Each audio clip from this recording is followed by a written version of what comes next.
Welcome to the Pump Rules Podcast, the show where cast and connoisseurs come to talk all things Vanderpump Rules. Hey everyone, welcome to Pump Rules Podcast. As you heard from the opening song and bumper, this is the Pump Rules Podcast. And on this episode of Pump Rules Podcast, I am very, very thrilled to welcome Jenny Blaze from Blaze and Bravo. Welcome, Jenny. Hi, how are you? Good, it's thank you. Good to see you. Good to see you. And to quote Ariana, hi. I love Ariana. I don't know if you could tell. I have the Ariana dress on. That is amazing. Now, is that something that you can get through a merch line? I'm getting overwhelmed with the choices that are available. So Scheana did a collab with Bella Boss LA before Scandoval. Oh, right. And I got the dress. I never wore it until I saw when Scandoval dropped, Ariana was seen in the same dress. And I was like, oh my God, I have that same dress. It's weird sometimes, right? When you're like, wait, I have that thing. Yes. Yeah. It's so weird. And so I love it. I'm wearing something very special in a way. This is... It looks like Tom Tom. It is. It's very much. I'm gonna tilt the camera down just for a moment so we can all enjoy the. That's a nice horror movie look, like Tom Tom. It's fitting, isn't it? So, and this has a history to it because this is actually the shirt that Sandoval wore at the Pride Parade. Because I have the entire suit in my closet, and I bring this up because he's got a new Craig in his life. What do you mean? What do you mean he has a new Craig? Who's his new Craig? The guy, I thought it was Greg, and then I said to Ada, my partner, I go, is his name's not Craig? And she goes, it's Craig. And I was like, that's too funny. But I thought, what a great thing for the show, for this show. Yes, yeah. Absolutely. With that, did you think that he was kind of like giving Schwartz a little like, he's joking, but it's a little like, yeah, he's like my new bestie? I don't know. I honestly, just Tom Sandoval is just, I don't believe anything he says. I don't know. It's just like, he's like playing a role. He's acting nonstop. I don't think he knows how to be real. I think there was a few flashes of realness on the boat trip or whatever, the Tahoe Trip, when they're on the boat. I can't remember the specific thing. I think it might have said, when he said to Scheana something like, I'm sorry for, there was one sorry for, and Ada's kind of new to the show, but we all know narcissists really well. And she, in addition to just like loving James to the max, to even the point where she's like, I don't know what Allie's thinking with the kids. I said, well, she just doesn't want kids, but she is constantly mortified by Sandoval. As someone, I used to hang out with him a lot. That's why I have the shirt, and all that. I'm like one of the 7 Toms at that birthday, that. And funny, now through this filter of Scandoval, you're like, wow, what an ego trip. But because I'm queer, he was like, here, you be me at the Pride Parade. And I was like, great. And just like the old sidecar that's still in the garage of this building, he just doesn't pick stuff up sometimes. So, oh my gosh, I've messaged. We haven't spoken in a while, but anyway, I did. You know what? I did reach out at the height of all the stuff because I thought people could harm themselves. I just said, hey man, hang in there. Yeah. Even though I was belly laughing at him being exposed, but anyway, I don't want to mix. I don't want to mix tones. So Ada is watching it. It was very like fresh, but sort of post-Scandavalized. But I'm sure you've had this, Jenny. Tell me about the times when you've introduced someone to the show and maybe they've jumped in and you have to go, pause. See, the thing is that Katie has a history with them. Yes. I think it was like the beginning of Scandoval. My husband said, why can't Scheana work when Brandy's there? And I was like, really? I don't know if we don't have enough time for this. Yeah, you're like, this is like trying to explain the Bible to somebody. I don't know how to get through War and Peace with you this week. We got kids, because you have kids, right? How many kids? Yes, 3 kids. 3 kids. Okay, well, thank you for your understanding when I was like, hey, can we delay it a little? Because our little buddy Ada and Peter are in from London. We're back and forth, but at the present, I'm in LA for a long time, a chunk because of work, and her the same. So, yeah, it was one of those things. So, anyway, really glad we could connect. And you broke some breaking news about Peter Madrigal. Oh, yes, I did. Actually, I went live tonight on IG. I was doing just like a little mini watch party because a lot of people have told me like they don't want to watch Vanderpump Rules anymore because of Tom Sandoval. And Yeah. they said if I watch it with them, then they feel like they can enjoy it more. But That's really great. Peter had joined actually, and he even said what's up, but I was, watching the show, so I couldn't You were like, bring listen, him I got what I needed out if you go away. No. I love Peter. And it's funny because it's not true. That's why. Yes, absolutely. And I actually need to text him because I feel like, I don't know, maybe he has more to say now because. That's right.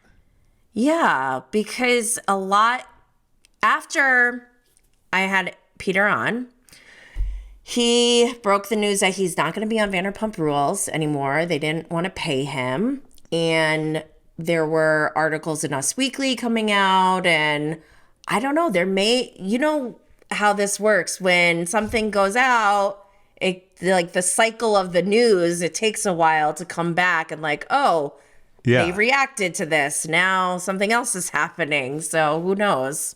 I know. And I think an outlet that I won't name because they didn't specify whose show the news was from. It said, Peter recently said on a podcast. Every time I see that, it makes me crazy. It's like you're saying it's from a podcast. So like you're not pretending you found the news, but you won't say what podcast it is because, it wouldn't be helpful to them. I can't remember. It was one of the garbage ones, the ones that we still all look at. That stuff really doesn't bother me anymore. I'm like, wow. I mean, that's only going to get you so far. I feel like I agree. You're going to stay in that space if you don't expand and grow and network and uplift others. Yeah, because we all are after the same thing. We like the show. We want to talk about the show. So why not just do it with all the folks who like to talk about it? It's better than the folks who don't want to or don't know anything about it. It was also, I got to say, great idea to have Peter on because amidst all of this insanity, who gets forgotten? Peter, because we're never at SUR anymore. I know. It's really sad that we're not there anymore. Well, Lisa looks a little bereft in the opening credits. There's no one there with her. I mean, they were at, what do you think about the pump sign being at Tom Tom? There was a blind item that came out that said Lisa and Tom got into a fight about it and production had to like stop filming and like, wow, I don't know if they had to like break them up or whatever. Tonight's episode, I didn't see any fight that escalated to that level. So I don't know if that's true and maybe it got cut out. But Peter said that the pump sign is still there and that maybe they may rebrand Tom Tom to Pump. What do you think about that? When I saw that in your interview, I was like, ooh, this is great because Peter has no reason to lie. And it's also just, I think it was just his thought about what might happen, right? If I'm correct. Yeah. So that would Yeah, make a I lot think of, yeah, sorry, I didn't mean to step on what you said. Oh, no, it's fine. Yes, I think that's correct. Yeah, I don't right. remember what he said exactly. Because also like Peter's not one to like, be sort of spiteful or malicious in his thoughts about things. And I think he was even, he was shocked by the whole starter pony thing. Incidentally, just want to throw in, when I've pointed out to people in the midst of Scandoval, I said, she is as bad, if not worse, than him. They were each fulfilling a role in the other one's life, but I guess that's too nice to say. They were each using each other for different ends. But as we see in this last episode, someone wasn't as sharp on the ball. Back to what you were saying.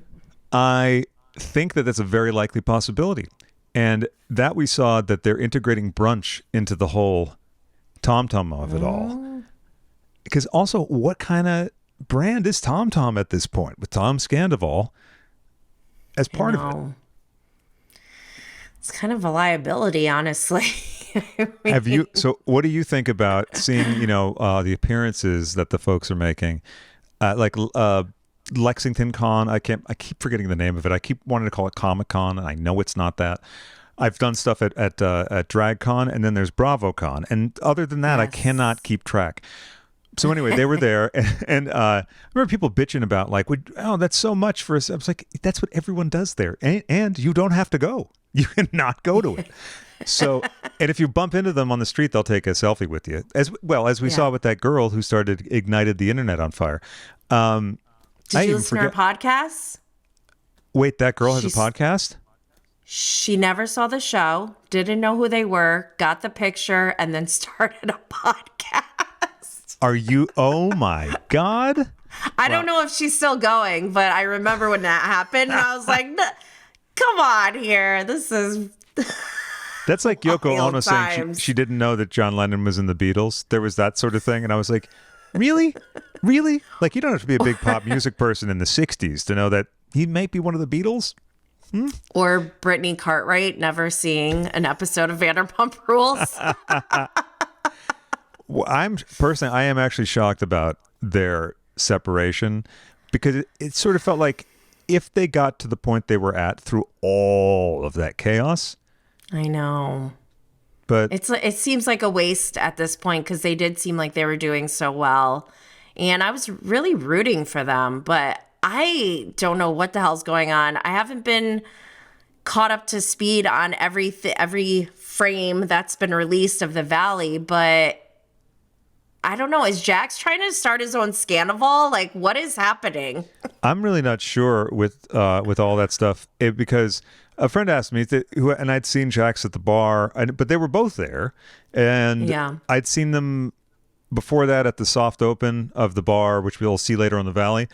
And I was like, oh, that's nice. Look at them. They're doing great. But that really just speaks to the thing where most couples, if they're maybe on the rocks or about to be, what are you going to do? Like, just walk around being like, some people do. Be like, yeah, things aren't going so well. Especially when you're public personality, like close friends or something like that.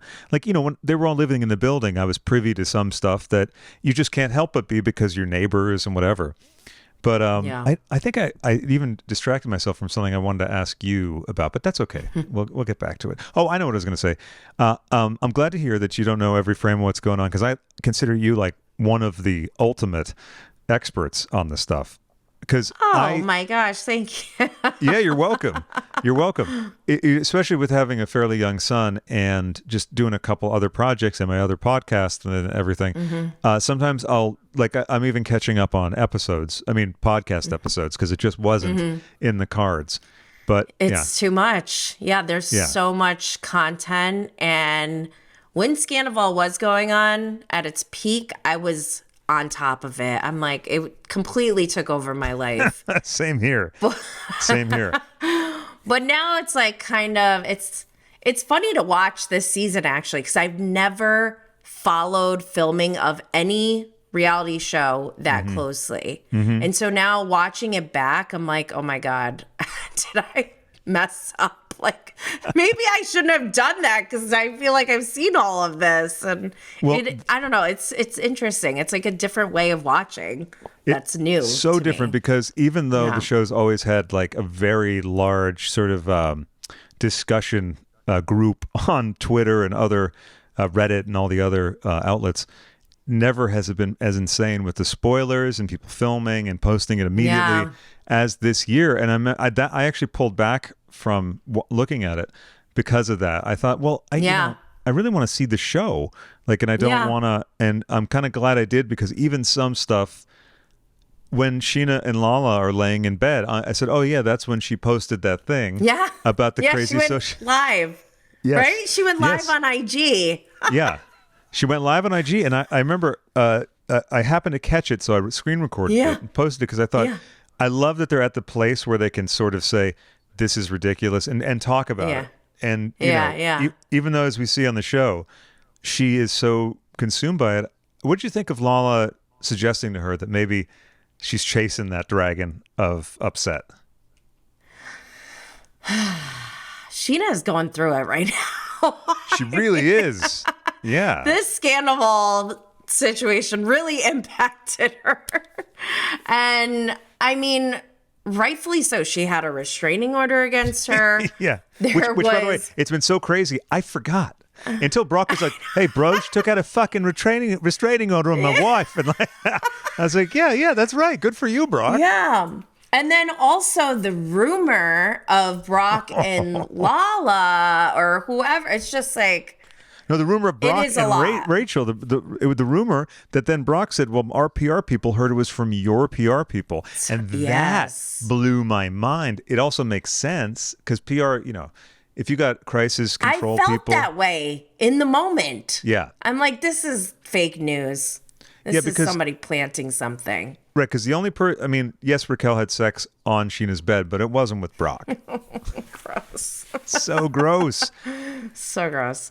I didn't hear the episode of Shenanigans where, I can't remember his name, but the guy that had prior dealings with Rachel, I call her Rocky, just because. Nima. Ema, thank you. Nima from thank you. Shaw's Sunset. Yeah. Right. Again, it's so much stuff. It's like, I know. who was on? What did they say? But when I they know, outlined it on the so much. it's so much. But I'm really hung up on Sandoval, really hammering home, like just dying on the hill of like, but you guys did this, but you guys did that. What was your? I have a feeling you love the Shala. What's wrong with me today? The Lala. Shalala. Or what she calls Scheana? Shuna. What is Shizu? Oh, Shishu. Or Shishu. Shishu. Shushi? I think both. Yeah. Shih Tzu.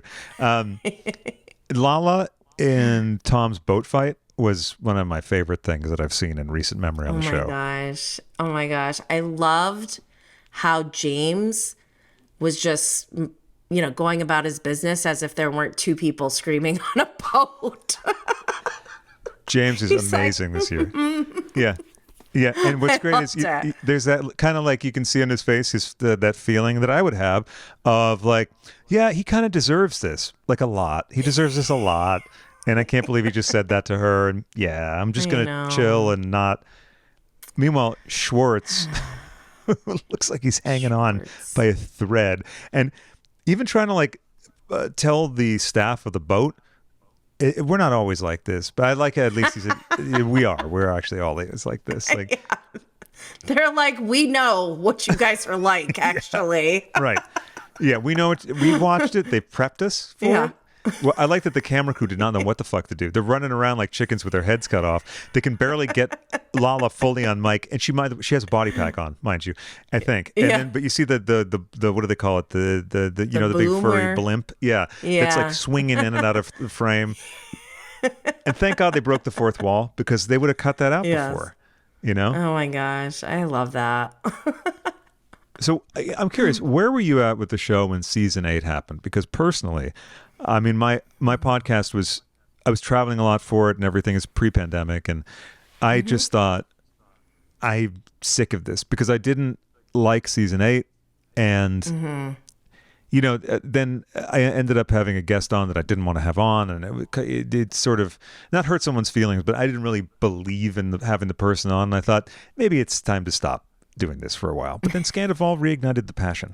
So, but I stopped watching season 8. I mean, pardon me, I just went out of focus. There we go. I guess it's a metaphorical kind of thing. There we are. Nope. Yeah, it's okay. It's okay. I wouldn't want anyone to miss out on this. So, I dipped out season 8. Dipped out. I dipped out on season 8, except for the wedding stuff, which I also felt went on way too long. The Rochella stuff? No, or I'm back Brittany in season stuff? 8. Brittany and just Jax? the whole wedding stuff. I felt the production really just drew it out and drew it out. And then with it was too much. And then with the new kids, I was like, fuck this. They're ruining. They're doing it. They're screwing the show up totally. Yeah. And Dana, Danelle. I mean, not that they're nice people, and not that they're not nice people. Not that they're nice people. Not that they're not nice people. But it's just who gives a shit. And right. But then, and season 9 I skipped because I had a falling out with Sandoval. So then I was pulled back in like Al Pacino in The Godfather. So I want to know, when you watched in real time, how you felt about the changeover from 8 to 9. Well, I was pretty on board with your thoughts. Like, the new cast whatever they were trying to do, it wasn't executed properly because we didn't want that. We were like, why are we watching this? And I think a lot of people felt that maybe the cast had outgrown the show at that point. Yeah. And I kind of, I don't know if I would say I agree with that, because what is Vanderpump Rules? Like, is it about Lisa's businesses? Right. Or is it about these people? Yeah. Because I think it's about these people now. Even if it may have started as Lisa's businesses, 100%. it's really about these people now. And so if this show wants to continue to evolve with these cast members, I think they have to switch things up. And I think around season 8, they weren't catching on to that. And they were trying to like force this new cast onto us. And we're just like not having it. Yeah. So with Scandoval, I think that like, you know, it obviously reignited you and other people as well. Yeah. But I don't know. I did feel like something was kind of weird in that whole season 9 Richella thing. I was like, why is Sandoval paying for this? I know. It was so weird. It was so weird. And watching it post Scandoval, or when that erupted, I went, okay.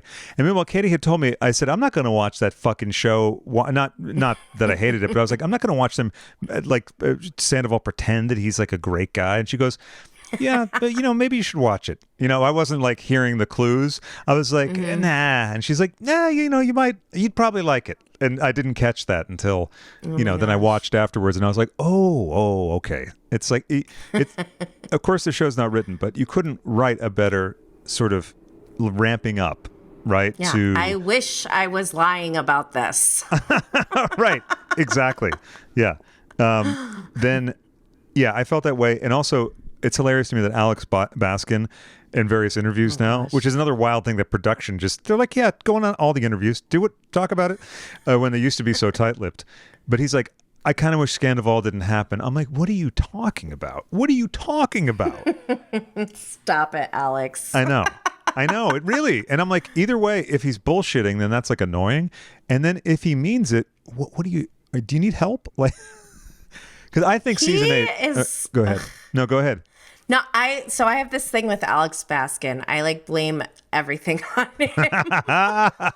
Like season 8? Because no, like all of Vanderpump Rules, like Tom Sandoval, Tom Schwartz, all their buffoonery. I blame Alex Baskin because he's ultimately the executive producer, right? Yeah, he's the one that saw the gang. Sorry to interrupt, but no, go ahead. He's the one that saw the gang at the restaurant and was like, "Oh my god, there's a gold mine." Go ahead. I didn't know until after Scandoval happened that Alex Baskin is the grandson of Baskin Robbins, and what? Yeah, this changes everything, right? It does. It gives me a whole new flavor. Literally, and guess what his media company is called? 32 Flavors. Oh my God. Wow. Like, you might need to process this information because it really, to me, changes everything. I'm like, first of all, why is Alex Baskin, grandchild of Baskin Robbins, even here? Like, yeah. What? And then also, why is he allowing and enabling this behavior? And why does he care? Or why does he think that Scandoval is bad for the show? And I think he was probably one of the chief engineers of having that terrible new cosplay cast. Yeah, for sure. Like Bad Idea Jones. That was definitely his mistake, for sure. Yeah, it was definitely his mistake. Oh, but I was going to say, feel like yeah. One thing about season 10 and Scandoval that I don't know if I believe is production saying that they didn't know. I can see them knowing and just sort of waiting to see what'll happen. I also can see them knowing very close to the whole thing, but I don't. It's interesting to me. The theory that I just completely dismiss is me going out of focus. The theory I completely dismiss, though, is the one where they say, "Oh, like it was engineered, it was written." I'm like, that's a lot of jiggery pokery. Yeah, but people have always said that about the show. Tom Sandoval's not that smart. No, I mean, he could do that. As he said, he gave a lot for the show always, but I don't think he'd construct this for himself because who would want a cake with a nasty slur? means, what does he say? Bad sayings make me, what, mean sayings? I don't know what he said. I think it just said Sandoval's a liar and he can't get over that cake. He hates and then that cake. him and Billie Lee were talking about the karma that closed Sweet Lady Jane. Oh my God, they opened back up. Oh, did they? I didn't know that. Okay. Oh, good. Because I like because unlike Sandoval saying all their cakes are dried out, they're actually quite good. It's in my neighborhood. Yeah, I think they opened back up. Oh, good. Good. I wonder if it's out of spite. If they were like, what did that fucking kid say? Well, fuck him. Question. Do you think Sweet Lady Jane is the new Sia to Tom Sandoval? Because Yes. his soul is still in that hallway.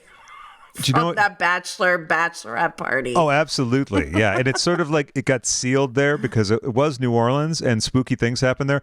When he back kicked the door, it was like something just went shoo. Yes.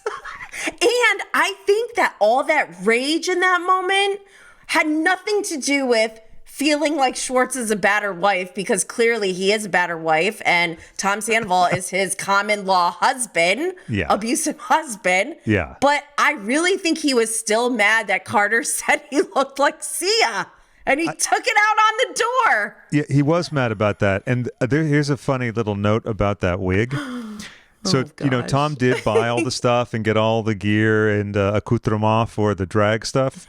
And unfortunately, right when they were leaving the store, after they had driven away, and they were there right at the end of close, because Tom, in time, the store closed. There was no other store open, and they were leaving the next morning. And the wig didn't make it into the bag. So he called me and was like, "Hey, do you know anyone? Do you have a wig?" And we happened to have this creep staying at the. There was the guy staying at the apartment like for a week. That's his wig. That was. That was your wig? In a manner of speaking. That was your Sia wig. Essentially, it was mine. It was at the house because of this guy. And also, they have this busted ass suitcase that's in a couple of the shots that was like my old travel suitcase, where we're like, they were like, do you have like a suitcase? Because we're leaving like in about 6 hours. I was like, well, take that. Oh my God. So when that whole Sia thing broke out, I was like, wow, man, the world's wild. The universe is crazy. It's wild. Do you have like a picture of the original owner of the wig? Like we need a side by side. No, I don't. Well, no, because that was a friend of my ex who did to me what Tom did to Ariana. You got Scandoval? Oh, I got Scandoval, and Tom Sandoval was front row center for that because that's when we hung out all the time. Ta-da! Yeah. No. Yeah. Wait, so tell me how you feel about Scandoval, knowing that he witnessed you suffer? Yeah. And then he did this? Oh my God, I need to hear this. So first off, I had been out of the game. I was like, I'm not watching the show. I'm not this, that. And again, I think was even before I started, Katie came on Craig and Friends, and I think I had brushed up on what was going on. But because before that, Sandoval and I had a falling out, but that's not what you asked, sorry. So back then, I mean, he was there, saw the whole thing. It was a long, drawn-out process. It was with the building manager who stayed in the same unit that my ex and I stayed in at Katie and Tom's wedding. They went to take a long walk. I mean, I don't even know how long it went on because that's how gory grisly it was. Now, remember, this is also the time when 4 of the cast members are living in the building. So they didn't know what was going on. And the first person to bring it up to me, though, of course, was Katie. She was like, yo, listen, what's going on between blank and blank, right? I say blank and blank because the blank one sent me a cease and desist for old party photos from which they had uploaded themselves. So I don't know, it was like, okay, I don't know what's going on over there. So I'd rather just, leave the names out. But, and it's verifiable. So they later got married and then divorced. Oh, I'm sorry. I'm drifting off topic. So they got married and divorced. Yeah. It's funny. You can look up court records. I love that. I kind of love that. Oh, me too. Oh, and I guess that's why I'm saying all this, because the delight that I felt, not for Ariana. See, I felt a kinship and I found the whole last episode, the Scandoval episode, very cathartic. because it was like all the stuff you wished you could have said, because of course they kept it secret. They never admitted it, even after I confronted them. And I mean, it was unreal. Even after you confronted them and they got married, they still wouldn't. They got married a long time after they moved out of state. They started to get real reclusive. Yeah, no, exactly. And then also, I remember when Jax, he was like, "Hey, man, what's going on with blank and blank?" And I remember saying to someone, I was like, "Okay, so when you got the cast of Vanderpump Rules, being like, what's going on? You know something is going on. Like, you know." That you better check into this. Oh my God. So yeah, I was talking to Schwartz. That's wild. I have an upcoming movie club on Craig and Friends on Teenage Mutant Ninja Turtles with Schwartz, who's like the #1 TMNT fan. And we were talking about the drama in the building, and then we both agreed that like there was none more drama than with this whole thing. And that's when they were living here. But yes, so how did I feel? I felt a real relief, that he was seen for how I figured he was after our falling out, which was to do with possibly starting a podcast. There's a lot of thorny stuff in there. It was basically a business deal that was supposed to be one way that suddenly was going to be another way, and I was not having it. So that sounds like Tom Sandoval. And you stand up to him. And then we never really spoke. I did send a message to him, like I said, that was like, hang in there. We might have texted once or twice after that. I think once was to invite me to one of the Most Extras performances. So yes, I have endured one of those. And yeah. So anyway, I feel like this is how I know. This is how or why I think Tom Sandoval is emotionally abusive, because when people stand up to him, he gaslights them, he attacks them, he deflects, he won't take accountability. And people who get mad at you just stating your boundaries. Yes. Yeah. And they just leave and don't talk to you, that means they were taking advantage of you in some way. Yes, exactly. So he took the trash out himself. Yes, he did. Luckily for you. And I remember that exactly. No, very luckily. Like, and I'm glad too, because also it was mid-pandemic. It was before I was diagnosed bipolar. I mean, I was out of my fucking mind. So, you can make bad decisions when you're in a vulnerable spot and you don't know, and you're by yourself. He preys on people who are in vulnerable spots. That is what he does. Yeah, and seeing that and realizing that it was like not just me. You know what I mean? And I wrote Ariana and I said, I'm just crying my eyes out watching this thing, because it's like, what was good though, it was good cry. It was like cathartic. And I said, neither of us deserved this to happen to us. And she said the same in return. Because they all know, like they all know what happened. And because it was a weird scene, man. But yes, to your point. So I felt that, when they're like, we didn't mean any harm, I go, no, I don't know what was the bigger kink. Was it being with Rachel, Rocky, or was it the fact that you were rubbing Ariana's nose and shit? Like, which one? No, there's so many levels of twisted, diabolical, like the Halloween costume. Did you hear Ariana's podcast? Like, not even a week before Halloween, she had Tom Sandoval on.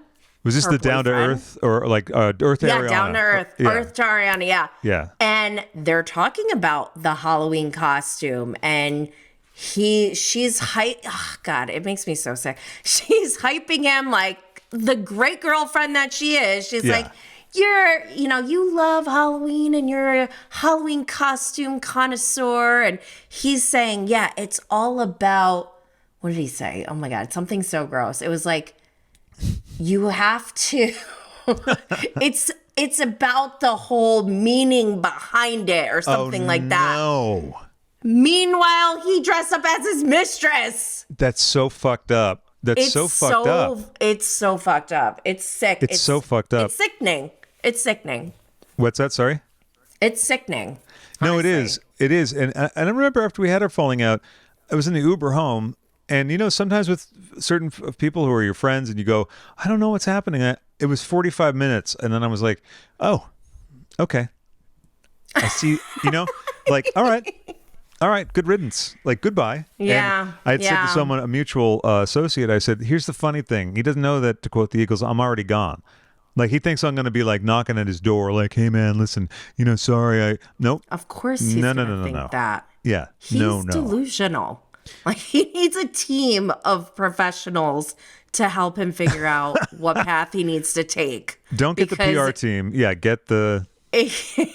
No, really, like I thought he should go into the institute with Rachel or Rocky, Raquel, whatever we want to call her, because why not? Like. I don't understand why I'm so against it. And then to be like, oh, you shouldn't stay in there. Oh, they think I'm bad for you. Yeah, because you are, dude. Like, he can't even just accept it. It's so, I don't know what this disorder is, but there's something going on here. There's definitely something going on because he can't even keep it together. I mean, he does a bit on the boat, but it's almost as if he realizes he ain't gonna look too good or it's not going his way, and so then he changes tack. Now there were a couple moments that I said, oh, I see that right there, I actually think that's genuine, and Ada was like, yeah, I think so too. And Ada's never met him, never will probably, but those were actual genuine moments, but they were fleeting. And he did cry, I think, genuinely after Schwartz says kind of a passive aggressive thing, which you can count on Schwartz for with this.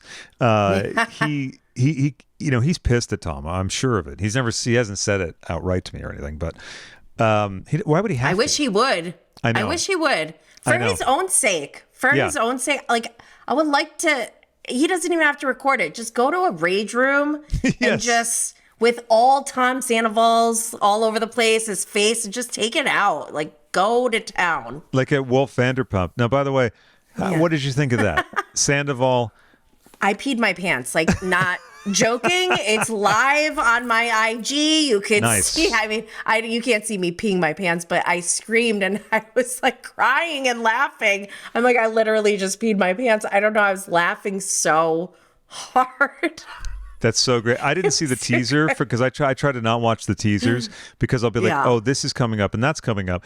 But Lauren from Ether and Opal, Ether and Opal, I do that only when I'm recording, and the rest of the time I'm like, hey, have you seen Ether and Opal? It's so good.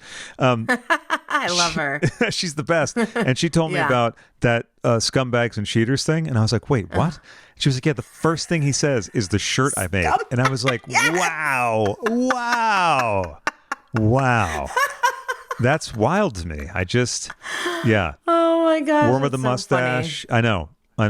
That, I didn't know that the restaurant wasn't going to be open yet, but I mean, that's because we have a lot more time to enjoy the restaurant on this show. There's going to be a lot of trips there. Now, I can't remember, have you been to the restaurants? Not yet. Actually, I want to come out there soon. My plan is before the end of this season, I want to get out there and just just hop around, maybe get an app or a mocktail at each place. Yeah. I would like to have a sandwich. That's something about her. I would too. Pardon me, can you hold on for a second? Someone just pooped on my patio. No, I'm just. Oh my God. It was Tom Sandoval. Yeah, I bet it was. Or Billie Lee. Oh my God, Billie. I mean, sometimes I go, am I just being too mean? But no. Billie Lee's kind of creeped me out from the word go. And go ahead. Share your thoughts. That ice plunge scene, like what the hell was that? That was so creepy. I felt so uncomfortable. Me too. And it looked like, you ever see Altered States with William Hurt? Like, it kind of made me think of that. He's a guy who's a scientist who goes into a submersion tank, or what do they call it? The tank where you're like, the isolation tank. And it was kind of like that. But I thought, like, what the hell is this? What is this? I actually went to a spot. Go ahead. I've seen like cold plunges before, but I've never seen someone like get right up to the tub and be like, wow. That. Like, what the hell? I described. Oh my God, it's very Saltburn. Like, yes, it was and gross. The thing, the thing skitters across and you're like, yeah. It's like that. Yeah, she creeps me out. She just creeps me out. She also has a podcast. I'll leave my judgment of that out, but I'm sure you can infer what my thinking is on that. Also, who has a podcast? Anne, the assistant, the former assistant. Mm-hmm. Have you listened to that? I haven't listened to it, but I have talked to Anne. How is it? And I think, I don't want to speak on her behalf, but Yeah. I love talking to Anne. Oh, that's love, cool. Love her so Yeah. much. Well, I mean, I really like how she came across on the show. Like that ain't a fun job, I can imagine. Oh my God, I would lose my mind. How about in the New York Times article? There's so much stuff in there that sort of Oh my God, that guy. that's hidden. Remember his new assistant, Cedric or something? Oh no, I'm sorry. Cedric just is planted in my mind from old Housewives episodes. His new assistant, Miles, that's his name, is on. They're like, Miles is on 2 laptops dealing with Tom's utility bills. Apparently, Tom's utility bills are like the most complex utilities of any structure, corporation, or public residence or private residence of all time.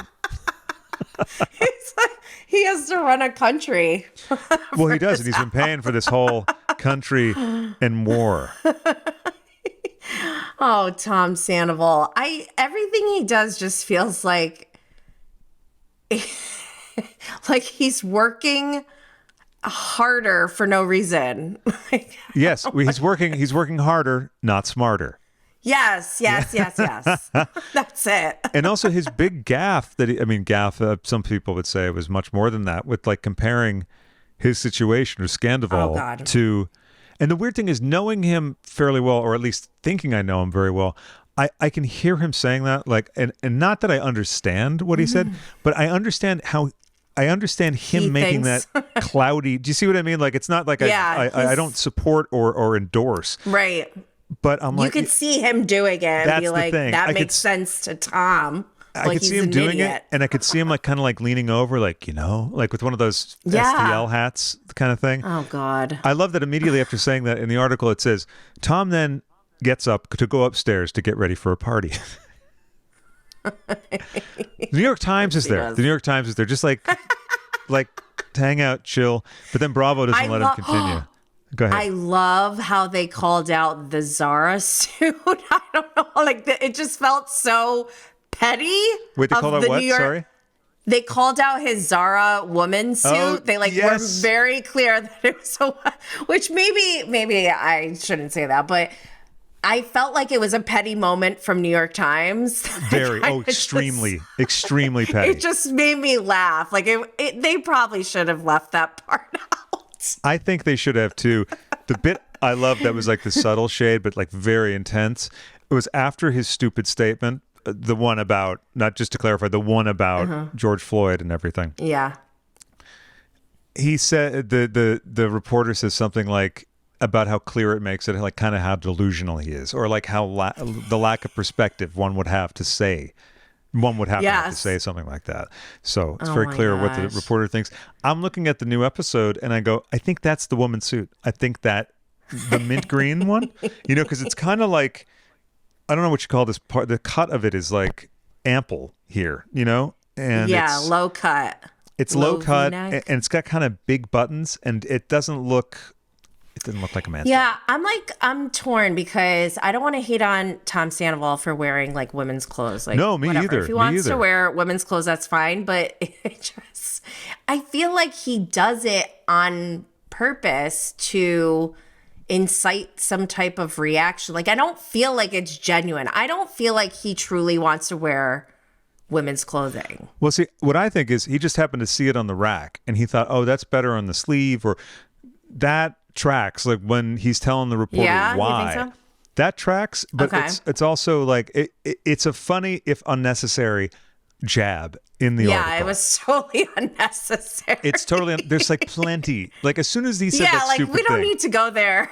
there's enough. There's more than enough. Ample things. I know they were just trying to pile it on. They're like, and he wore a woman's suit. Like, And when Tom talks about people saying stuff about him on a podcast, well, quite frankly, on when I had this one going and on prior iterations of it, he said plenty of stuff about plenty of people. So I don't know, when he says that he has not said stuff about people, I don't know, it just doesn't hold water for me.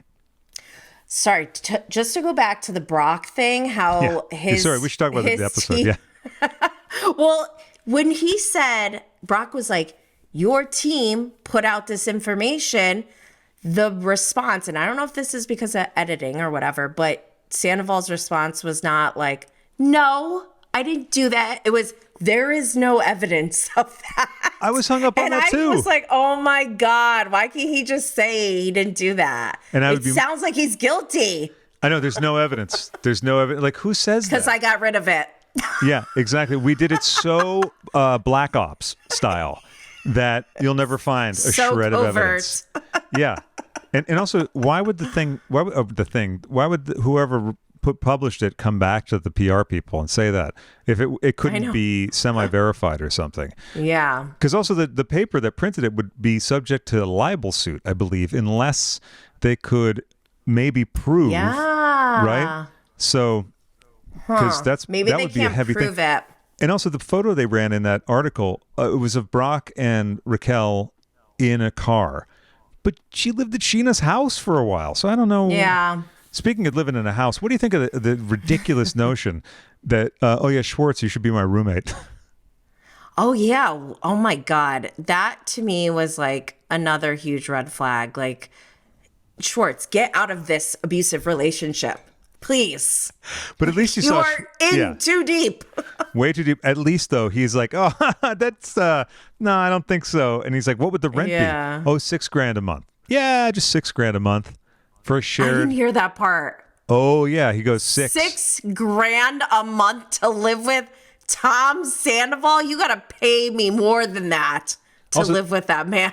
And this guy knows what it's like to live with Tom. He has done it for a long time.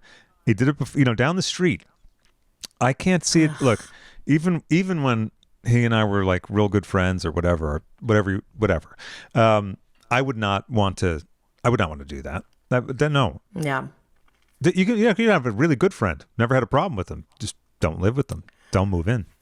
Question. Yeah. What kind of lights do you think the neighbors are hating? And because I'm wondering.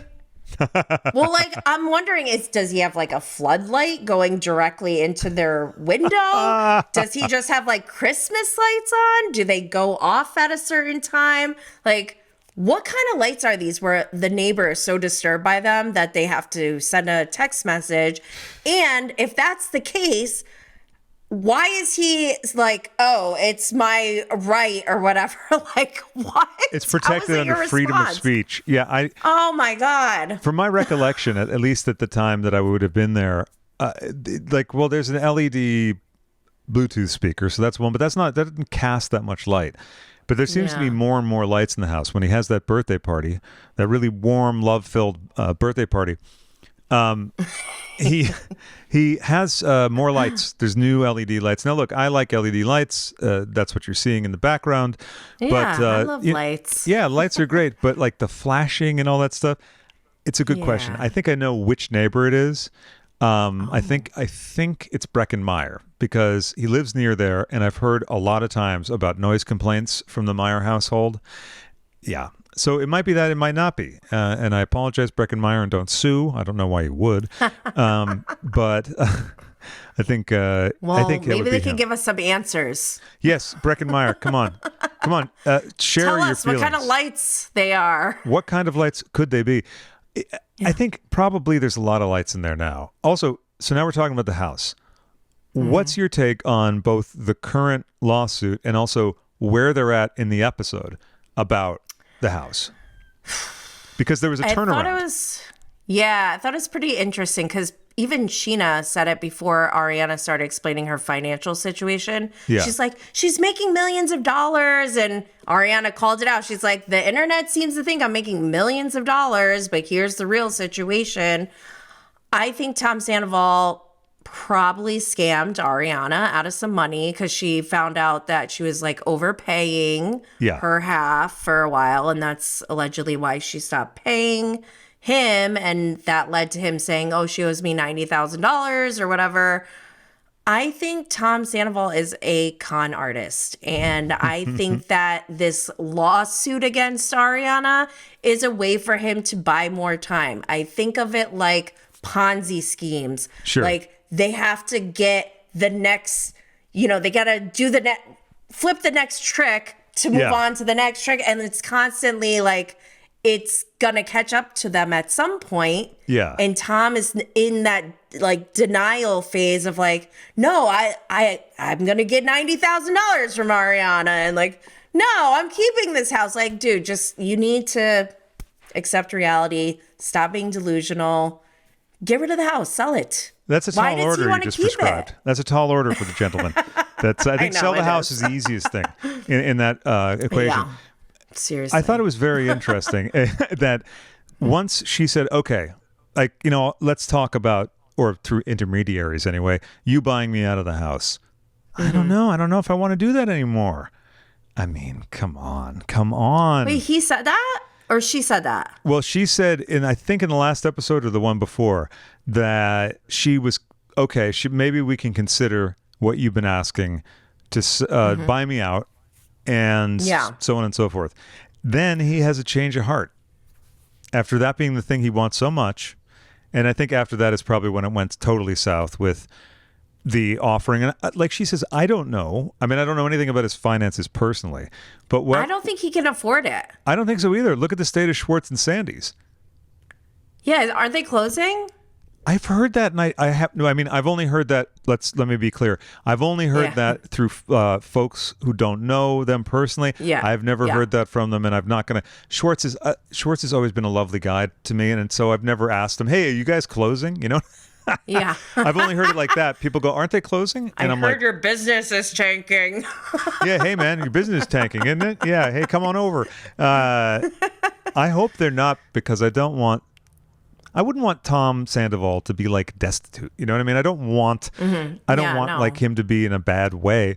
But also I was going to say, I don't want Schwartz to lose his shirt, but I don't want them to like suffer like that. Like that's a horrible thing to basically get to the position where you're at in terms of finances, finally, after being so broke for so many years. I know. And then having it all get sort of fucked up. Like that is raunchy in a bad way. It is. And I don't want to see that either, but I feel like Scandoval had a huge impact on their business plans. Yes. And when you have something like that happen, you need to have like a mitigation plan. You need to have a backup plan or switch gears or rebrand something. But it seems like Tom Sandoval will not let go of whatever vision he had or whatever he thought it was going to be. Yeah. He's just hanging on, and he's sinking while trying to yell at other people and point the finger at them. Yeah. But everyone's just like, bye-bye. Like, he's just going down. And even Schwartz, who's like his ride or die, though it's not good for his health. Oh, and speaking of, Ada and I were both like on that boat trip. We're like, that guy's hanging on by a thread. He doesn't look well. And I don't mean like anything about his appearance, but people's emotional state. It presents. Did you see him at Winter House? No, I didn't see that. I should. Oh my gosh. So Winter House was By the way, filmed. pardon me for continually shifting around. I'm sitting on my bed because our son is asleep in the other room. No, you're fine.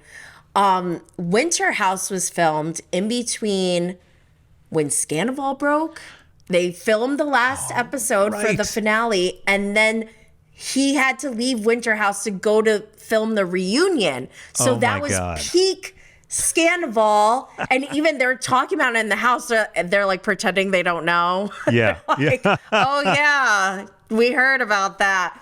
Yeah. And you could see right when he walks in, when he arrives, he just collapses on the floor, and he looks 20 years older. Yeah, his face in his confessionals, I've said this on my podcast. Like, I am not trying to hate on Schwartz or like body shame him, but like you could see the toll it took on him from being involved with this whole Scandoval. And I did feel bad for him when Me I saw too. him. And then when he has his hair dyed blonde, like if you're looking kind of ashen and road worn, it's just that only accentuates it. You know, it's like when certain rock stars are like beyond the peak, and you're like, you're still dyeing your hair. Or like they used to be blonde and now they're gray, and they just got it. It's too yellowy. There's not enough toner in it. And you know who dyed his hair? Joe, right? Girl Joe. Girl Joe. That's my favorite Are nickname. you friends with her? I've met her a couple times. I've only had pleasant interactions with her, but I'd say 3 times I've met her. And Okay. she You was... didn't feel like nervous around her or anything? No, I mean, she's very high energy. I know Katie Yes. said something about her having crackhead energy, and some That was posts. kind of mean, but It was kind of mean. yeah. Ada was kind of taken by like Katie and Ariana, she was like, it's a little Mean Girls, and I said, it's funny you should say that phrase, because that's been a trope throughout the series. And I said, well, the thing is, it was when they were talking about Scheana. Now I understand both sides of the thing. I think Ariana has to have some kind of understanding that Scheana has tremendous problems with OCD. Now that we know that, it changes the whole arc of Scheana for me in prior seasons. Because I used to go kind of hard on her. Because I'd be like, what the hell's going on here? It's like she's playing both sides against the middle. And I'm like, oh, right. Relational OCD. Yeah, she has a problem. However, I don't think it's right that Sandoval should be like, well, now that I know that Scheana has OCD, I mean, now it all makes sense. I'm like, dude, no, don't do that. But no, don't, like, stop with your language. I have more thoughts on that. But back to the Mean Girls thing, I said, well, see, the thing is that Katie has a specific history with Scheana, and there's this thing about her being wishy-washy or flip-floppy, whatever you'd want to say, which is now explained to a degree. And I think Katie's just wary. And Ariana, look, she's 3-4 months out of the whole thing. But I agree with Lala. What do you think? As far as which part? Wait, Ariana. I'm sorry, my earbud fell out. Say again. What do I think about which part? About Ariana? So, but Katie and Ariana in that discussion about Scheana telling them, look, I've been struggling. We talked about this thing, describing the meditation wellness, whatever the fuck that was. Yeah. Well, I think Ariana it's still an open wound. Yeah. And rightfully so. I mean, she's still living at that house. Granted, she could have maybe, I don't know if she would have been able to afford to go get like an Airbnb or something, but yeah, I don't blame Ariana one bit. And I don't blame Katie one bit either, to be honest. I'm sorry, but like, I know they are coming off Mean Girl, but I feel like it's rightfully so. Not towards Scheana, though. Like, I don't know. The Scheana thing is like, I feel like Scheana needs to take her own journey with Sandoval and not try to have Katie and Ariana linked arms with her as she does it. Like, just do it independent of them. Yes. And just have some kind of boundary set between them. Like, yeah, because I don't know what will work for them, but they need something, like, oh, maybe I only hang out with him when you guys aren't there. Yeah, or, or won't talk about him. Like, we all have people that we're friends with, that mutual friends then fall out with.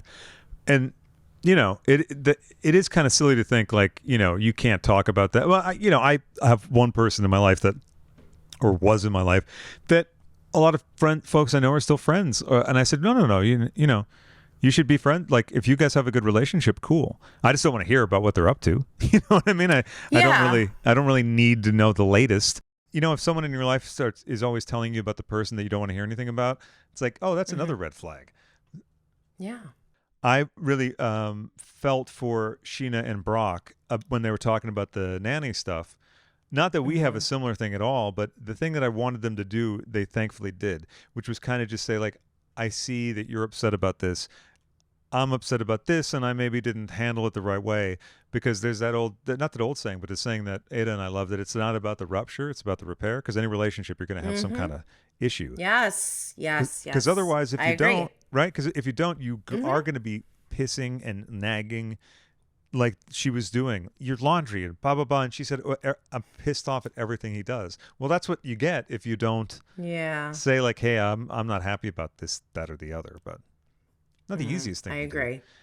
But I do love Brock and Scheana's relationship, because I do feel like even though they were unhinged in that store when they were trying on outfits, I love that they still keep an open dialogue and communicate to the point where they can say, I don't know, it's weird that we're fighting in clothing store right now.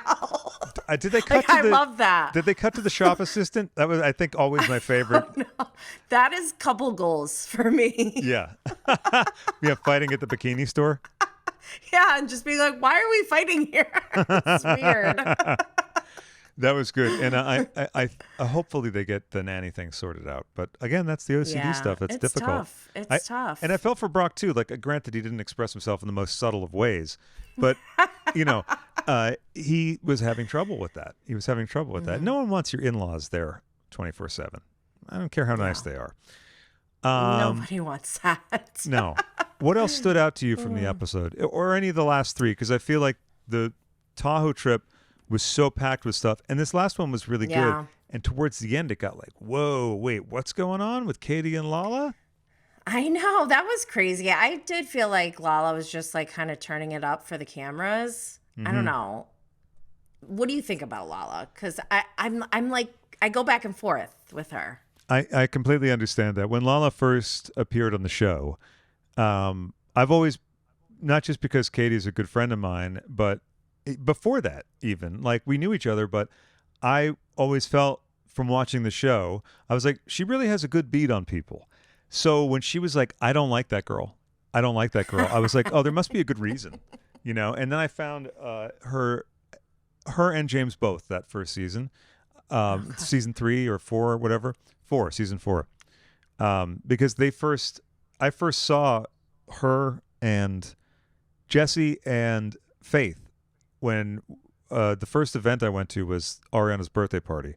The one where, Tom says, I know you're upset, but I have to go use the bulldozers. Thank you. And look, let's give him. I'm still mad about that. Let's give him the grace of maybe it was production saying, whatever. Who knows? It was Peter's birthday. So important. Right. Yeah. So like, sorry, baby, I got to go. I know you're real upset. Okay, bye. So I saw the three of them there, and I saw Faith and Jesse kind of whooping it up. And then I was like, oh no, the show's ruined, because I didn't know what was happening. I didn't know that they were like sort of like, let's throw 3 of them out there, see what happens. And then Lala is the one that worked, because she just integrated. Yeah.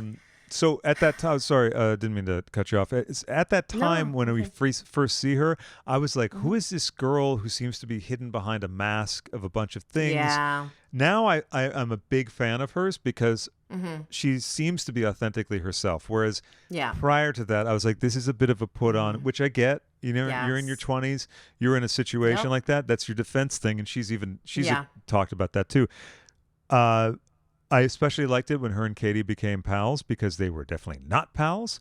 And again, I feel that Katie she's a good judge of character, as they mentioned on the show, which a lot of people disagreed with for a very long time and very, very aggressively. They're starting to catch on though. And I will tell you, my favorite part about the most recent episode is Katie and her big dick energy. Like, I already felt that for so many years, and for them to finally articulate it, I'm like, yes, that's what it is. I loved it. Me too. And also, if you had the sound off on the show and you just kind of knew, okay, in this scene, this person's talking to that person, you could tell what was going on by Katie's facial expressions. I know. She can never hide it. It's like always just so transparent. I love that about her. Yeah, me too. She has so many different eye rolls. She could have been like a silent film actress, I think. Yeah. She could still do it. It's never too late. No, it's never too late. And I think that's going to be the focus of not that specifically, but her and Lala's rift or whatever it is going to be part of the next episode. I think is going to be featured heavily.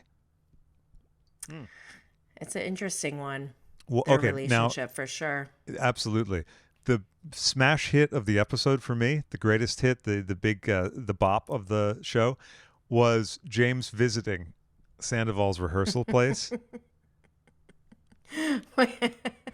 Wait, which one? In season 10? No, in this one. Meanwhile, okay, so in the most recent episode? Yes, let's talk about the difference between season 10's.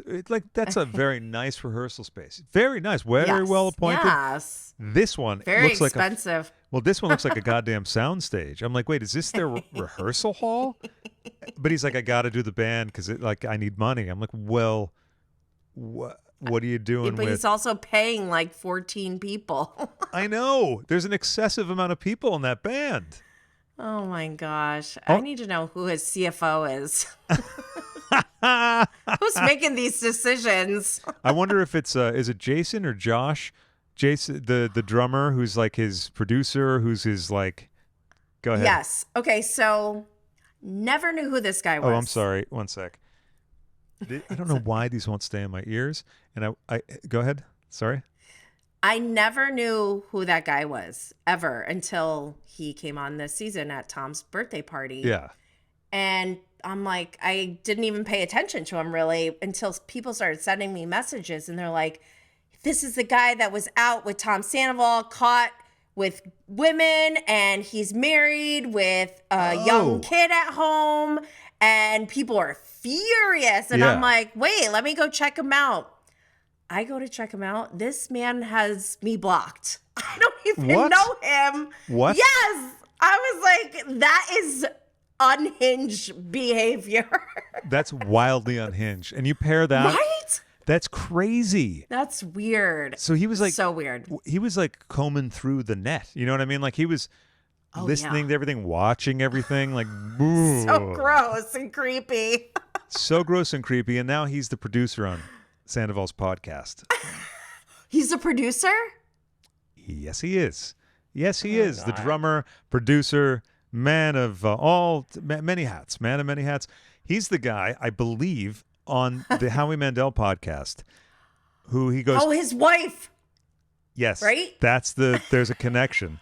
And when Jason comes to like bring him some papers or something, and Howie goes, that's your good friend. You see that guy? He's a good friend to you. He's your friend. And I was like, wow, Howie really doesn't know anything Howie doesn't know anything at all.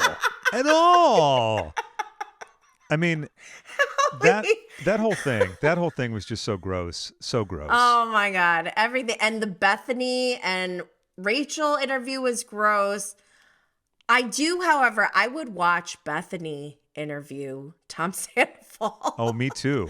Absolutely. That would be hilarious. He would never do it, but I would love to see it. You know, you never know with these things. You just never know. I mean, he did that cake photo shoot. That is the fact that it came out like the same day or something as the New York Times. It's the greatest thing ever. I think Riley, his 23-year-old crisis PR. Oh yes. She wasn't even alive when O.J. Simpson, like when that trial happened. Like what the hell? How does she know what to do? I really think she put into Chat GPT. Yeah. What do you do when your client fucks up a New York Times article? And it literally said Tom Sandoval eats cake. Like it was let so him eat ridiculous. Cake. Yeah. It was insane. And it's funny how far Interview Magazine has come from when it was Andy Warhol's. That was Andy Warhol's? And Andy Warhol's Interview Magazine. Yeah. Oh no, that makes me feel sad. Now they did focus on people in the pop culture eye. But they would do things like they would have like Tatum O'Neal interview Sean Cassidy. So it would be this interesting like perspective from each person. But they weren't having people like Tom Sandoval eat cake, although I don't know who you could compare him to in the 70s thing. Or the 80s, actually. There would be a lot of cool covers on it. If you Google them, there would be like Warhol portraits of whoever on the front. Yeah. Oh, imagine, I guess we have a Warhol portrait sort of Jax, but one of... I think there's one of Sandoval too in the Sia wig. I think. Who's to say these days? Yeah. What else happened in this episode? It's all blending together. I really loved Allie's moment. I love any moment with Allie because I love her take on things, especially with like her astrology background and giving us insight into like why people do the things they do. Like when she read Tom Schwartz's birth chart, I'm like, yeah, he is a people pleaser and she's spot on. So I love when she does that. I would love Allie to read my birth chart someday. I know. Wouldn't that be great? That'd be great. Yes. It'd be great to have her on as a guest and do that. But I think Allie's not doing podcasts. And James is not doing any podcasts. because I reached out to him and he just said, "No, I'm not doing any." And I thought that was admirable in a way because he's the only one on the show. He's like, I don't need, he didn't say this, but I get it. It's like, I don't need to talk about this stuff. I got DJ gigs. I got plenty of stuff to do. Busy. He's a busy very guy. Busy. Yeah. Oh yeah, by the way, I'm not opening your fucking show at the Del Rey, and this is a joke to me. I might be paraphrasing, but that was the greatest. Yeah, that's when Ada said, he's my favorite. Yes. He's just so good. He's funny. He's really hilarious. He is. And I said, oh, wait. I said, I can't wait till you watch season 3 and 4 with me. Oh, my God. That's why I love James because, okay, let's be honest. Nobody on this cast, nobody in the world is perfect. No. But I do love, and I mean, James set the bar very low when he arrived. Exceptionally, yeah. Which was great because now there's only one way to go and it's up. And he's still not perfect by any means, but at least we've seen some growth. Like with Sandoval, I don't see that. I see almost like the reverse. Yeah, regression for sure. Yeah. Like It's crazy. It is crazy. It's very surprising. It's sad. Yeah.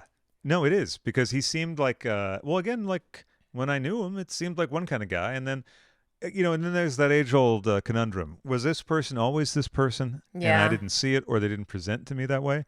Or did they suddenly somehow take a shift southward? I have a theory. Yeah. I believe that it was the inception of Tom Tom, that Tom Sandoval began to follow this path where he evolved into a complete monster. Well, Stassi's book party is like a great oh my tipping gosh. point. Yeah. That was, I mean, it's so basic. His behavior is so basic. Like, read a Psychology 101 book and Tom Sandoval's behavior is all right there. It's like embarrassing. Yeah, it is. And thinking back on it too, because I remember when they were filming, he was telling me about this thing that happened. And I was like, I remember saying something to the effect of like, but it sounds like it was like just a mix up. It just sounds like it was a mix up. Like there was some kind of thing and maybe production didn't, they're kind of like madcap, tumble down the stairs, slip on a banana peel kind of stuff. And I was like, it didn't seem like that big of a deal. I mean, maybe you two should just like get together outside and talk. It didn't go over well. But, and now thinking back, I'm like, that's not what he wanted. Yeah. No. He's certainly being real on the show now, I guess. He was talking about that with Lala. Any other highlights from the Tahoe trip with you? Because I'm covering kind of 3 episodes in a way. Yeah, Tahoe. I mean, I think just the sledgehammer. Yeah, the sledgehammer. Demolition. Yeah, and That was Schwartz. just too good. Schwartz desperately trying to get the family to work to get along. Yeah. He looked bleary. I mean, Go ahead. I think he did a pretty good job. He got a really nice house, and I don't know how much that's him or production, but he did get a really nice house. There were plenty of activities. Like, it was he hosted really well. Yes, I guess, he did. That's what I'm saying. I think I've figured out how they got that house because there's a scene where they open the door to let someone in, and as the door goes this way, you see VRBO on the back of it. So I was like, there we go. Yeah. I did like the little... If he picked it, then good for him. I like the little bullshit premise, like, oh yeah, Lisa mentioned that her restaurant is being built, and I kind of invited myself along. Yeah, sure, that's how it happened. Of course, that's how it happened. I'm glad that they still retain that little bit of bullshit. Also, I was happy to see them back in West Hollywood so we could see that B-roll, people walking across the crosswalk and then just disappearing into the mist. That's my favorite. Oh, and I don't know if I mentioned this in the podcast, but back when James and Allie were taking a walk, and they were saying, "Oh, this is the nicest walk I've ever been on. The other side of the hill is just Runyon Canyon is on the other side of the hill, like the place where everyone hikes. They're walking in the median of a highway." But I think I've said this before. I don't know, but I can't not bring it up. But what else happened in the episode? I know what I wanted to talk about. Sandoval's specific use of certain words when talking about other folks. When he said I think at the dinner in Tahoe when he's wearing that sort of black and white polka dot cowboy shirt. At first, he takes a selfie with Brock, and he goes, "I normally don't do these." And I was like, "Well, is that like I don't." We've seen so many selfies. What is he talking about? Yeah, he loves to do the thing. Literally where it's like, after Scandoval too. yeah, and then I thought, is it like a picture with Brock to show that we're all cool? And then then you think, well, am I just reading too much into it? Am I being too mean? But he says when James is not like jumping for joy or actively participating in the conversation, he's there, he's being cordial, and he said, well, James's childish behavior says it all. Like, that's the thing of like accusing someone of something who then they'd have to say, but I'm not being childish, if he was saying it to his face, which he barely did with the go push some buttons on the DJ like slur that he said to him. And he said Ariana would be enraged about something. Not Ariana would be upset or that would hurt Ariana's feelings or whatever. She'd be enraged as if she's a powder keg that is always going off. So, yeah, not great. I know we've talked a lot about Sandoval, but what can one do when he's kind of the focus of? He's just ridiculous. So I actually did not hear Raquel on Bethany's podcast. Is it worthwhile listening? Because at the time I thought I cannot take any more of her. No, don't listen if that's how you feel, because it was, first of all, I've never heard that many ads in a single podcast. And it was 3 episodes. And I actually went and did the math. I just took like industry standards. Like how much would it cost? Because you could see like she kept saying like, oh, we made number 1. Okay, if you're going to give me these numbers, I'm going to do the math. Yeah. So I figured it out with all the number of ads they had, an estimate of how much, they would get paid for each one, all the views they got. It was like $750,000 just in ads, just in that first week. Wow. So, and that was the biggest takeaway for me, because I didn't get anything from that interview. If anything, it was more infuriating. It was painful. That's what I felt. My guess was it was like Howie. Okay. Yeah. Bethany started right away. She goes, I've never seen the show. I'm like, are you kidding me? I mean, what? That's okay. Enough of that. Well, that's good for Rachel, right? Because then she could present whatever version of reality she would like to present. And I mean, I liked when James was like, not really having any sympathy for Sandoval. Like, yeah, she lied. Wow, she's a liar? Really? Wow. What a shocker. And Sandoval shook by that it's kind of poetic justice. There was another scene that I was thinking of, but I can't get past that scene at the rehearsal hall. Oh yeah, because Sandoval sings his big original number, Superstar, and there's no auto-tune on it, unlike the record. So, Superstar, fly high. Now, that's a weird song. I like that he's wearing the dipped out shirt. A little bit of self-awareness or something, but I cannot remember the other thing. I'm trying to run. Oh, I know, the sperm party or whatever, the sperm donor selection party. What was your thoughts? I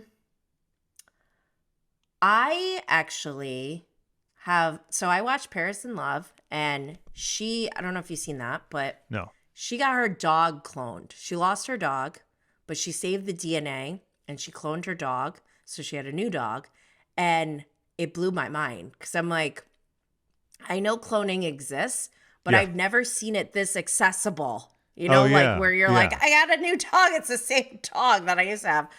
And it made me think like, holy crap. Like, I knew this was happening, but I didn't know it was so available. What if, and I'm sure this is happening, people must be cloning themselves and raising themselves as babies. Wow. Right? Somewhere. Somewhere in like Gstaad, or however you pronounce it, somewhere in Switzerland, they're getting into that stuff. Yeah. And because also there's CRISPR technology where, for example, I could make a clone of me that's just male or is exactly the same DNA but has blue eyes. And then I raise that baby as my child, but it's really a clone of me. Oh, wow. And the only reason I'm talking about this is because I fully support Lala's decision to get a sperm donor. Yeah.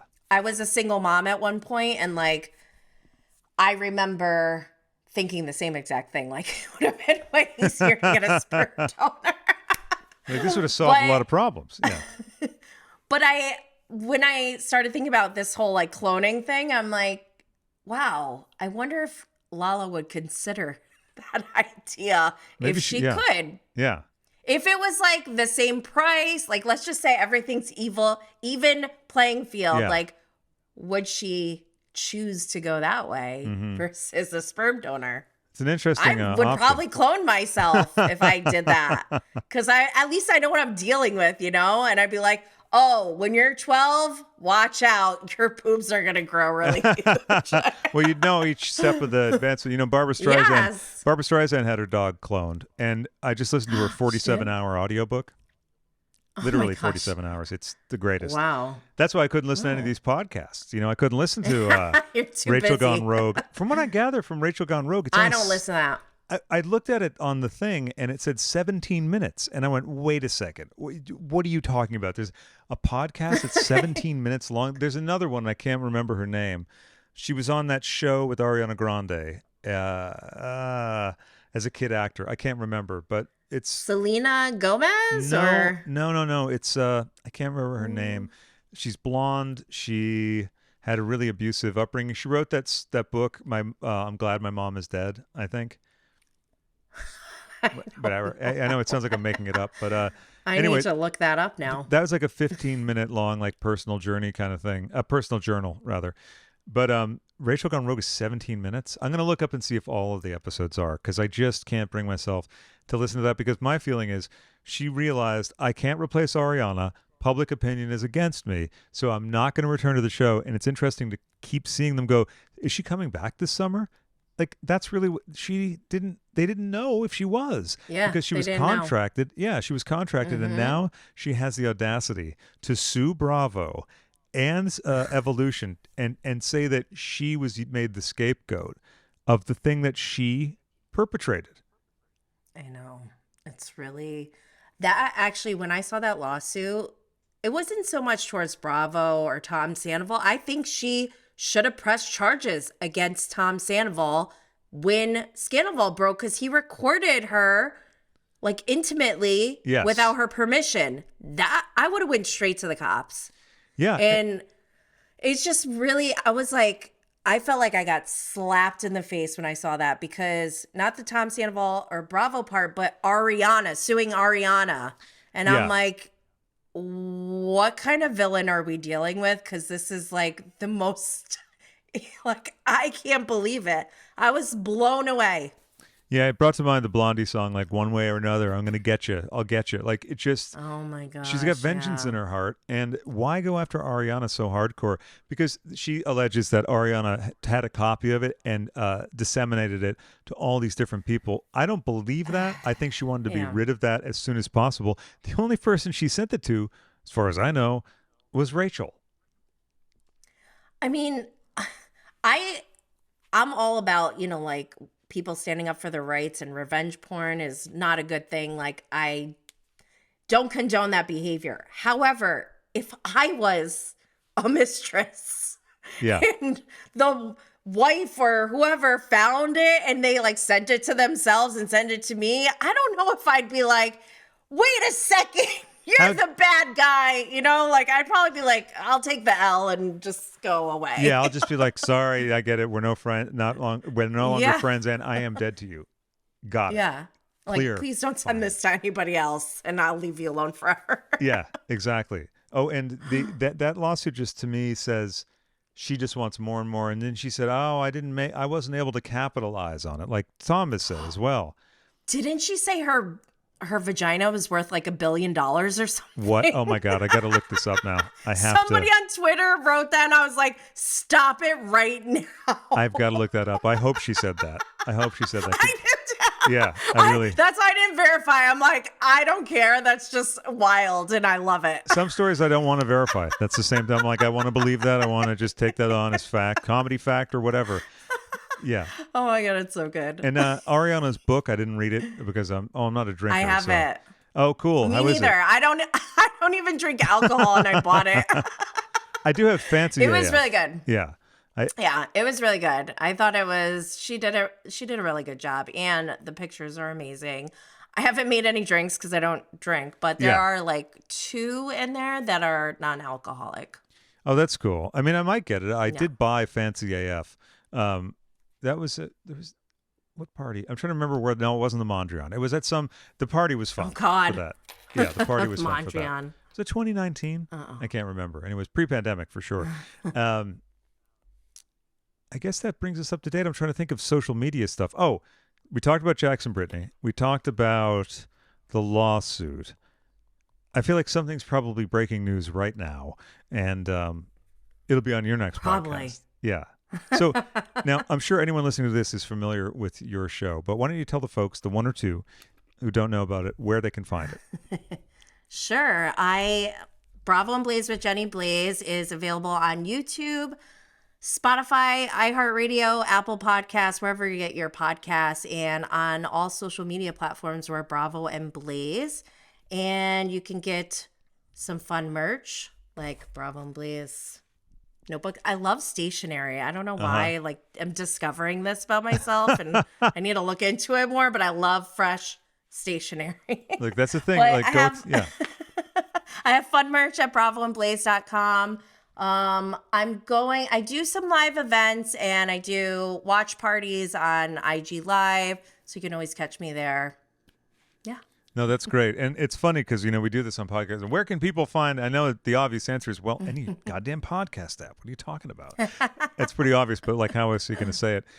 Is there anything else from the last couple episodes that you'd like to mention? Because I think I'm drawing a blank. And usually when I'm drawing a blank, it's either we've run out of topics about the show, or I'm going to say, hello, not hello. I'm going to sign off and then go, oh, Christ, I can't remember. I forgot that.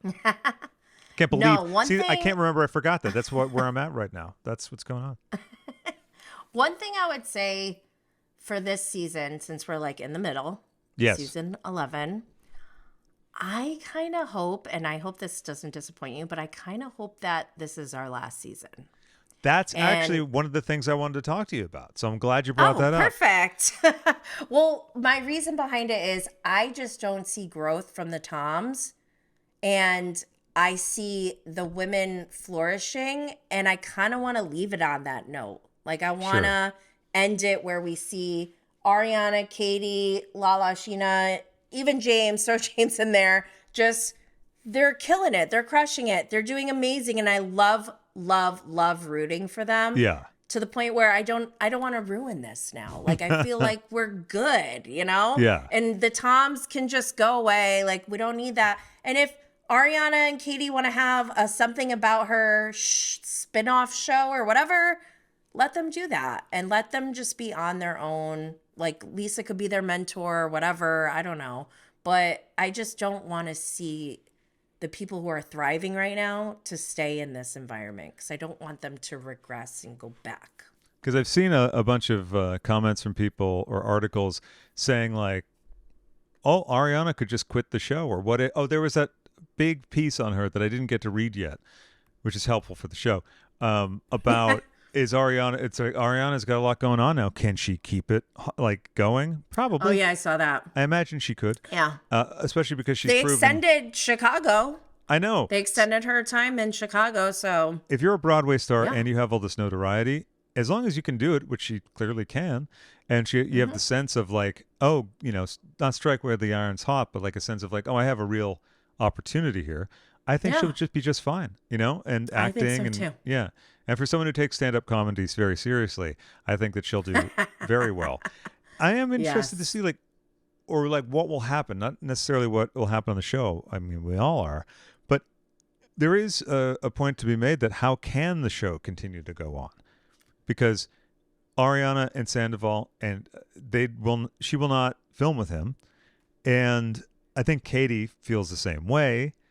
they're off on their own thing. Maybe there will be a split, or maybe they'll just keep following the travails of everyone individually and then sort of have it on the same show. Or there might be like a thing like The Valley where they spin off into other things. What is your prediction for The Valley? Do you think you're going to like it, hate it, be indifferent? I don't know. I'm nervous about it, to be honest. Like, I hope that it can stand on its own. Yeah. But I'm not confident of that as of right now. But I will stay tuned and I'll find out.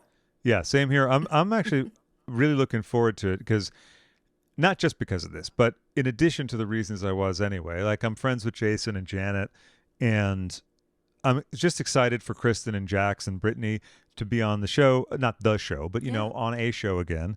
Because we've all missed them. I mean, who didn't go, Yes. when Kristen showed up with the most unnecessary... Yes. Oh, my God. What did you think about when I loved it. The title card for her? I was like, we don't need to be told who this is. Thank you. Yeah. I like standards and like... Yeah, sure. I like checking boxes. They're So like... Yeah, they're going to do it all. Yeah, they kind of have to do it. I guess so. But I thought, guys. Well, it's just like the previously on or like coming up. I'm like, don't, when you watch it like live, coming up on, I'm like, we're here. We're watching it. Well, they need to put that on there for people like Howie Mandel and Bethany Frankel and Nick Viall, who seem to want to get in the mix but haven't seen the show. So wait, does Nick Viall not watch the show? Because I've only heard... He never watched the show, and he interviewed like every single one of them. It's so infuriating. Wow, that blows my mind. I thought because I'd listened to... It must have been Katie's episode a while ago, not the newest one.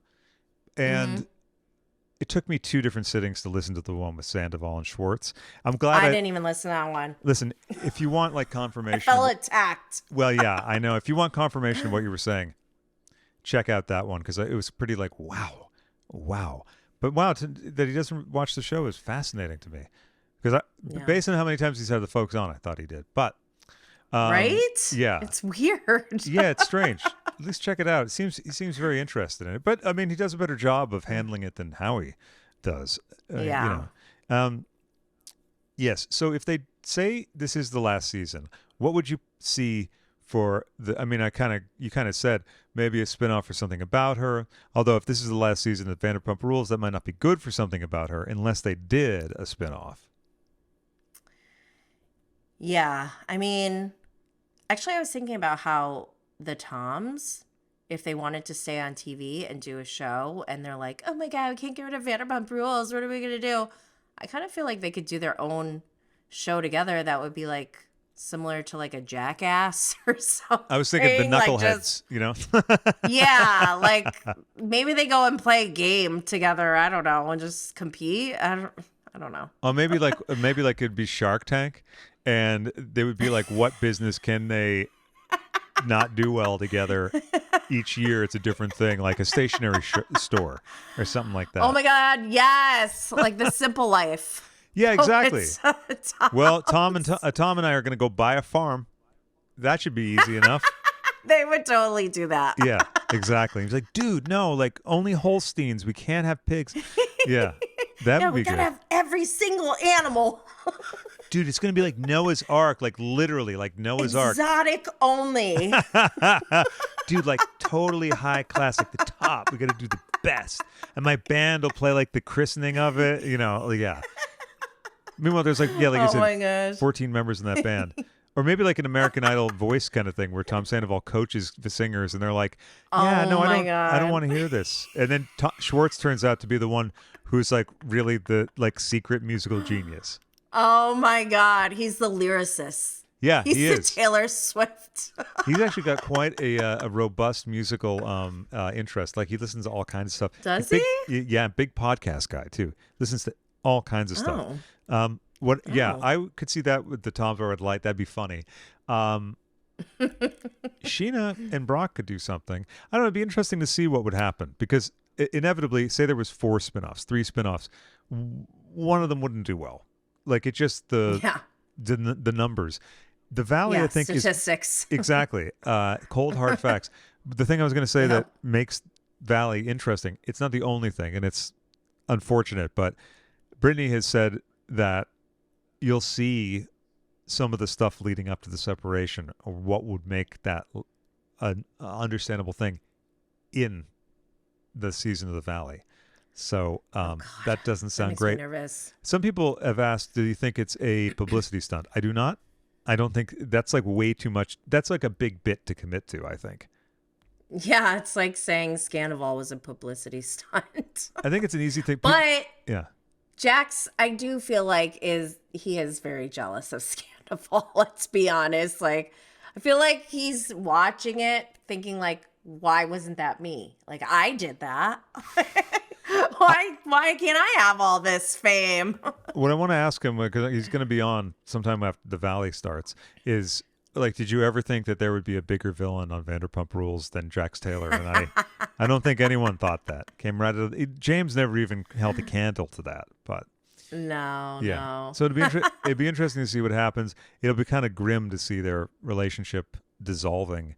But I'm curious to see what happens with everyone and all that. Yeah. The whole thing, like, we have babies now and stuff. I'm like, even though I'm not new, he's a year and a half old. It's strange. Still young. Still young, yeah. A little older than a month and a half. But anyway, so that's interesting. It'll be neat to see all them in the Valley. Yeah. But any further thoughts before we close out for this episode? Can you please tell Tom Schwartz to break free? Just please. I'll play him this clip, okay? Because that way I don't have to say it to him. All right? Does that Yes. work? Yeah. Thank you. Yeah. Please, Tom, we're rooting for you. Don't do this to us. Listen to the ladies. Don't do this to you or us. I told Ada, she hadn't seen this bit yet. I said, and I told her about the scene where Schwartz, who's clearly like under the weather, when he's like, we're all going to go together and it'll be great. And like, who's going to be there. And Ariana's like, I gave up on you a long time ago and my life's a lot better for it. I was like, oof. And she was wearing this dress. Yes, that's right. That's that dress moment. That's maybe what brought it to mind. Yeah. Jenny, I want to thank you so much for coming on. Thank you. It's been a delight. Thank you for having me. And my pleasure. I look forward to doing it again sometime. Yes, I'll have you on. Find us on Instagram and Twitter at PumpRulesPod, or go to PumpRulesPodcast.com for more information. Email PumpRulesPodcast@gmail.com and follow on Facebook at Facebook.com/PumpRulesPodcast. Thanks for listening and see you next time.